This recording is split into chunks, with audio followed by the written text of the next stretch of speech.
Actor Ayan মুখার্জির বাবা গতকাল হোলির দিনে তার শেষ নিঃশ্বাস ত্যাগ করেন। অয়ন মুখার্জির বাবা কাজলের নিজের আঙ্কেল ছিলেন, আর তাই এই খারাপ সময়ে অনেক বলিউড সেলিব্রিটিকেই মুখার্জি ফ্যামিলিতে দেখা যায়।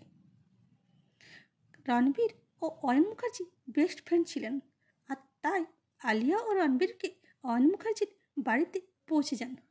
অয়ন মুখার্জিকে প্রায়ই কাপুর ফ্যামিলিতে বিভিন্ন অনুষ্ঠানে দেখা যায়। যেহেতু গতকাল হোলি সেলিব্রেশন ছিল, তাই সবাই এই দুঃখের খবর শুনে মুখার্জি বাড়িতে ছুটে আসেন। জয়া বচ্চনকেও মুখার্জি ফ্যামিলিতে দেখা যায়। কাজল তার ছেলেকে নিয়ে তার আঙ্কেলের বাড়িতে ছুটে আসেন। এই দুঃখের ঘটনায় সবাইকে খুবই স্যাড দেখাচ্ছিল। এরকমই ভিডিও পেতে চ্যানেলটিকে লাইক, শেয়ার ও সাবস্ক্রাইব করুন। আর ফেসবুক, ইনস্টা থেকে দেখে থাকলে ফলো করুন। Thanks for watching.